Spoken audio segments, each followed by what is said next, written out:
In today's session, I'm going to be speaking specifically to young boys and young men. And I came up with a title which I think is quite timely, but very relevant. And the title was Why We Need Strong Men, Why We Need Good Men. If you were born in Great Britain or the United Kingdom, post the 1980 period, there is a very high possibility, and the possibility increases if you were born after the 1990s. There is a very high possibility and a likelihood that you were raised, when you were born, into a single parent family. As a matter of fact, in the UK today, approximately, and this applies to specific ethnic groups, if you are in the black community, adjusted for immigrants, 3 out of 4 black children born today are born into single parent families. That ratio is slightly less if you go into the Anglo-Saxon white ethnic group, and even lower as you move further down into the British Asian ethnic group and other ethnic groups in the United Kingdom.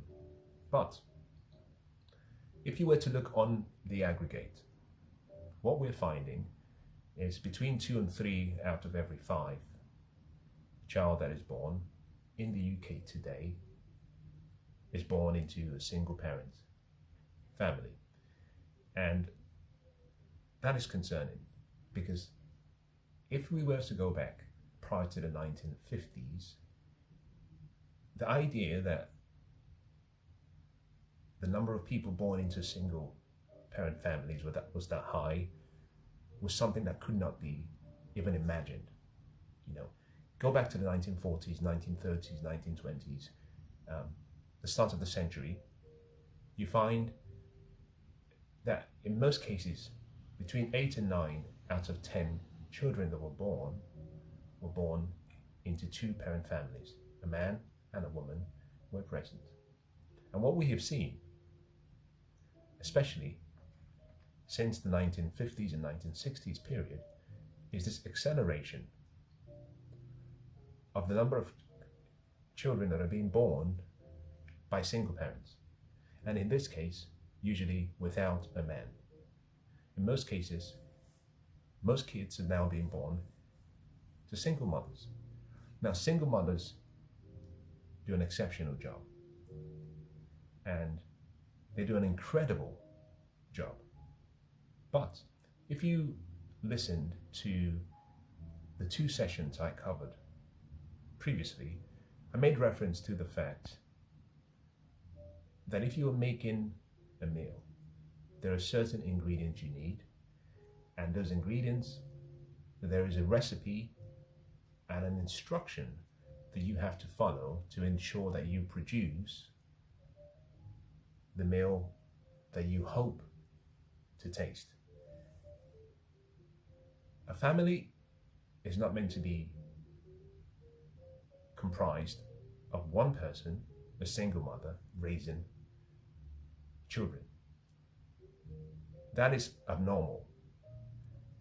The normal family is one where you have a man, a good man, and a woman, a good woman, in union, married,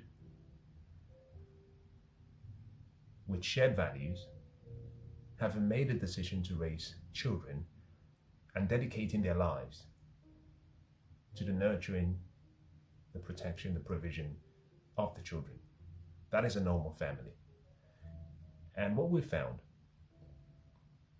and psychologists and psychiatrists, behavioral scientists, doctors, those in the medical profession have unanimously agreed that a 2-parent family, a loving family where you have a man and a woman, is the ideal environment to raise children.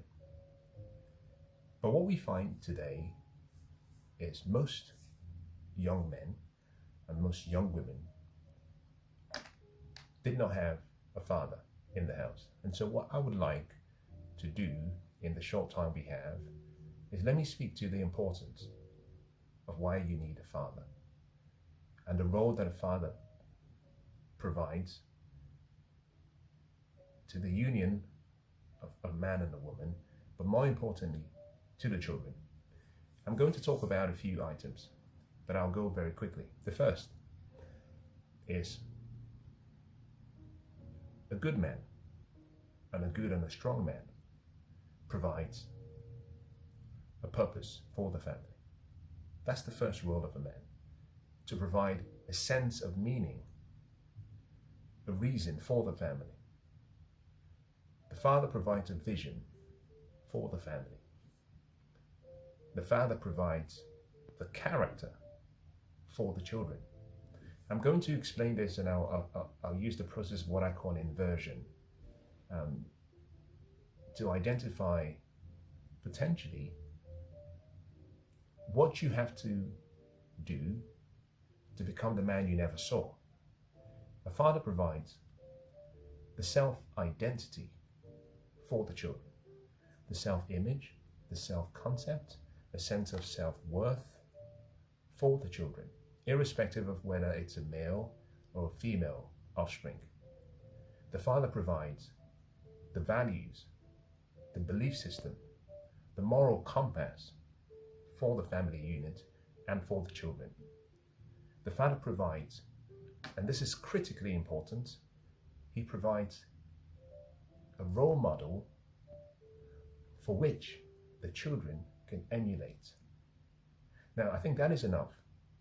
And I can continue describing what the father brings to the family. A good father. Purpose, vision, character, the values, the morals, the ethics of the family, self-image, self-identity, sense of self-worth, self-esteem. All of that is provided by the man. And the implication of everything I have described is if you were raised into a single parent family, or if you were raised without a father, or if you were raised by perhaps a father that failed on his duties, there is a very high possibility that your life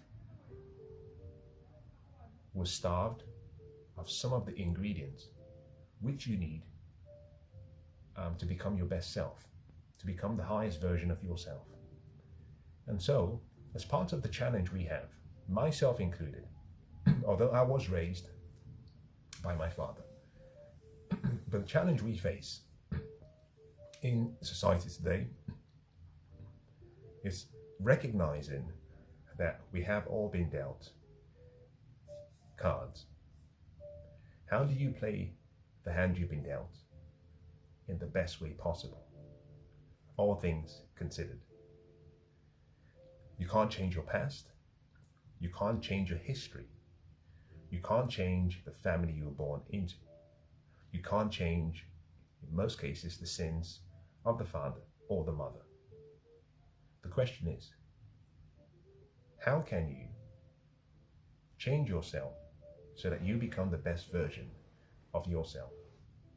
And in order for you to know what changes are necessary, you first have to go back and try to understand what was supposed to be the ideal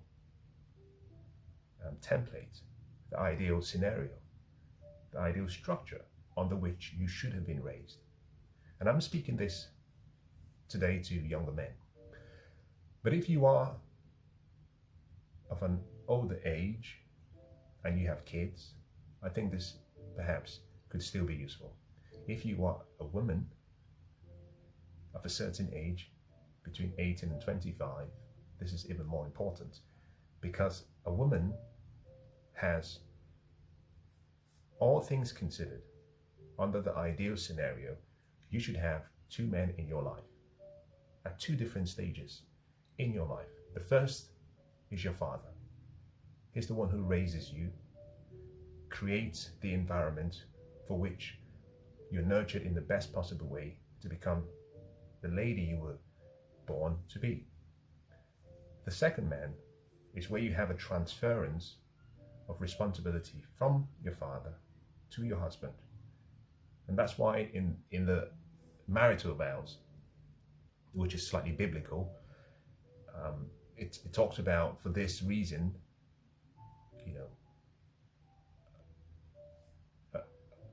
a man leaves his father, leaves his mother, and goes and joins to his wife.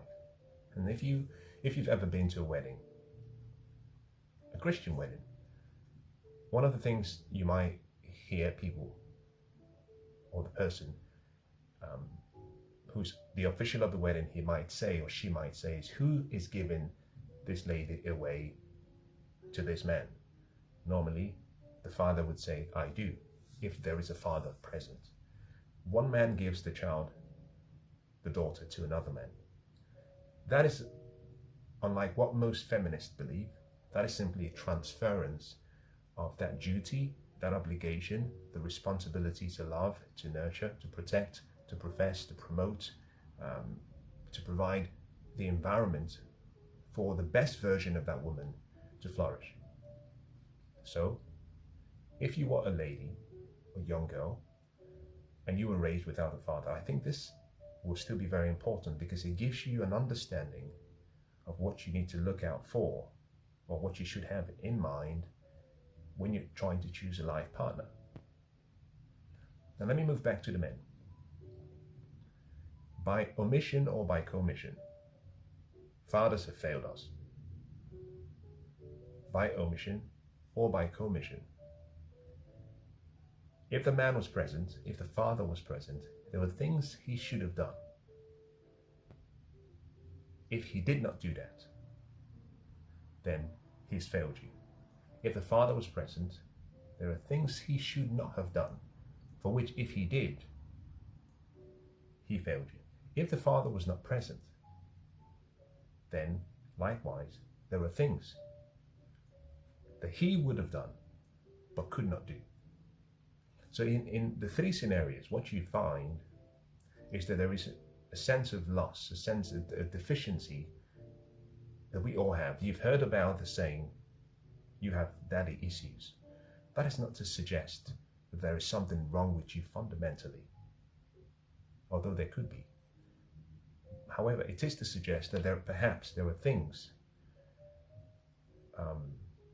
that were done by omission, there were things that were done by commission, or there were things that perhaps were never present in your life. And to become the best version of yourself, you have to become the father you never saw. And this is very hard, because for men, it's hard for us to become what we never saw. Boys learn not by words, but by observation, and by remodeling or copying what we see our fathers do. In the absence of a father, we look for a role model in society, in the community, in our family, in our local environment. And we emulate whoever we idolize as the role model. So, most of the issues we have in society today, we can trace it back to the absence of good men, strong men, and good fathers. As a matter of fact, there is a correlation between the number of good men in a community and the well-being of the young boys and the young girls and their generation that proceeds, that follows their lifespan. And that is to say, the issue is not having the absence of a father in a home. If you have an absence of a father in one home, but you have fathers, good fathers, in the community, then what tends to happen is that you still have role models that you can emulate by looking at your neighbor's father, by looking at your cousin's father, by looking at your friends' fathers. The issue arises when there is a shortage of good fathers in the community. And that speaks to the statement I made, which I said that in society today,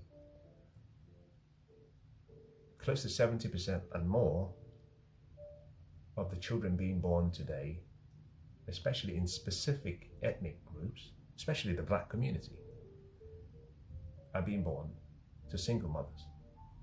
And that means that there is no father. So most of us are being born today without character, because that comes from the father, without a vision, without purpose, without a sense of what the value system should be, what our ethics should be, what our moral compass and how it should be set.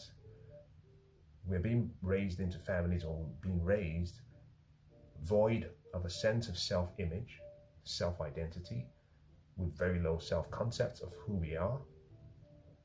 And we lack integrity, because the one person who should have provided that to us was absent. And the alternative ways through which we could have emulated, using a different role model but in the same community, we find are also absent. What is the consequence of this? The consequence is that we have a broken society today. And in most cases, what you find is that boys that are being raised today, because they did not have role models, good role models, they're making the same mistakes that their fathers made, or they're making the same mistakes that their fathers would have hoped that they had the courage, the conviction not to have made.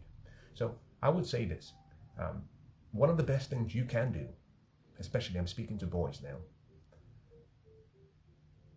if you're born into a single parent family, recognize that there's something missing in your life.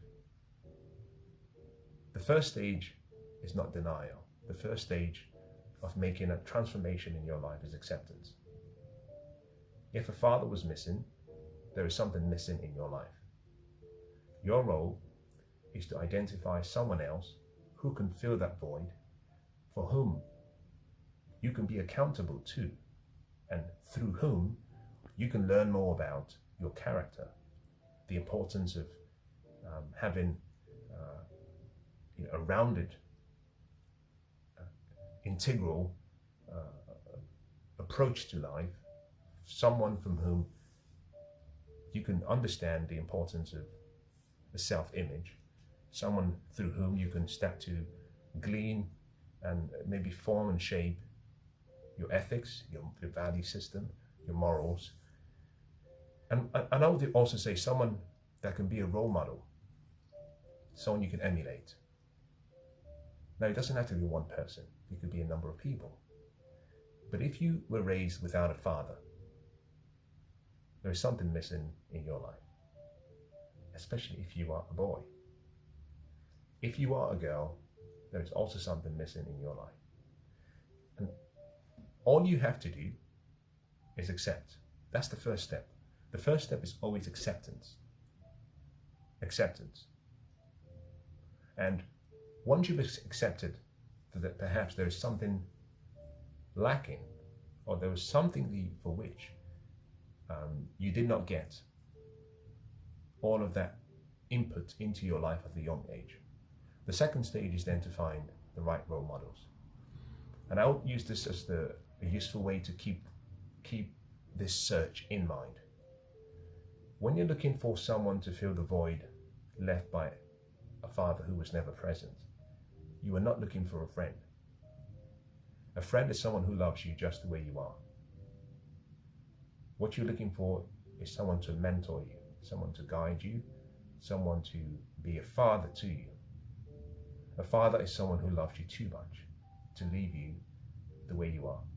A mentor is someone who sees the potential in you and will rather have you fulfill your potential and will sacrifice the affection they can get from you for your potential. And the idea is they're not looking to be friends with you. And the meaning of that relationship will be defined by your attitude, your willingness to listen, to be submissive, to learn, to honor, to obey, and I would say most importantly, to come to the relationship in good faith, believing that the person has the best interests at heart for you. That is your role. If you've been raised into a single parent family, that is the best advice I can give you. Now, how you go about finding this, I leave it up to you. For the ladies, recognize that in choosing a life partner, we as men, we cannot give what we do not have. And if you're choosing a man, one of the questions you should be asking is, was he raised by a good father? Like one of the questions I always recommend to my female friends is, when you meet someone for whom you are trying to become intimate with, one of the first things you should do is go and meet their parents. Go and meet his parents. You need to see his father. If you see his father, you can predict, especially if he was raised by his father, and if he idolizes his father and holds his father in great high esteem, you can predict with some level of accuracy the kind of man he will be. The same thing applies for women. Go and meet her mother, and you can predict, usually, within some level of accuracy, the kind of woman she will be, especially in the future. So, in choosing a life partner, recognize that you have to look beyond the glitz and the glamour. Because when you come together with someone, you're joining two histories. You're not really marrying an individual. You're marrying a family. You're marrying a history. You need to understand what that history says in words and in deeds. If he was raised by a single mother, there is a problem. There is a problem. And one of the best ways I can advise as to how a woman should proceed when she's dating a man who was raised by a single mother is you need the counsel of your parents in helping you make the right decision. Not your feelings, not how attractive he is, not how much money he makes. What you're trying to do is get to understand, what is his character? Was he given a vision of himself? Does he have a sense of self-identity and self-worth? Does he have a self-concept of himself that is rich? Does he have the right moral compass? Was he given a value system? Ethics? Was he given a blueprint as to how he should navigate life? Does he have integrity? All of that will come from fathers. It never comes from a mother. It doesn't matter how great the mother was in raising him. Everything I've described in today's session does not come from the mothers. And no matter how much we try to socially engineer society, it will not come from the mother. I hope that's been useful.